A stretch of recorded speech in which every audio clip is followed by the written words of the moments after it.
guys, ipapakita ko ang magic nitong Bluternit.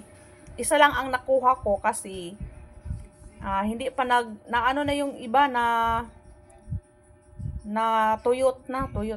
Pero pwede rin naman yun gagawing tea.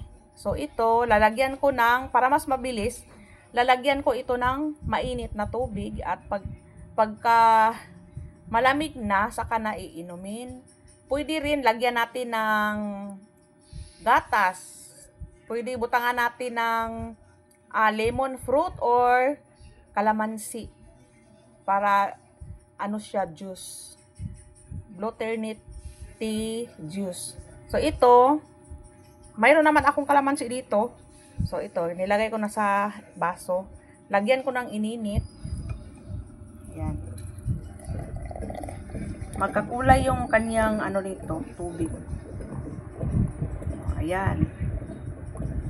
Naku, hindi pa masyadong mainit yung tubig ko. Ayan na, oh. Unti-unti na yan na magkukulay yung ating Bluternit. Mainit yan. Mainit yan na tubig. Ayan na, nagkukulay na yung tubig niya, oh. Nagkulay na ang tubig ng nilagyan ng Bluternit. Ito ang dalawang kalamansi, ang ilagay ko dun sa ating, ayan o, nagkukulay na siya. Hindi siya masyadong violet kasi isang bulaklak lang. Pero pag, ano to, 7 pieces, 7 piraso, 7 piraso na bulaklak, mas makulay siya na, ano, violet.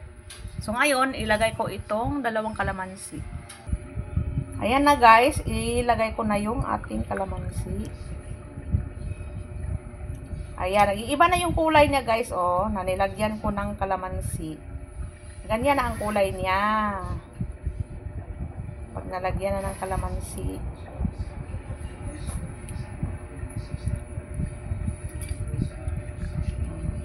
Diba magic yan guys? Ayan. So, lagyan ng kunting sugar. Ayan. Lemonade. Lemonade na siya. Okay. Yun lang guys. Thank you for watching.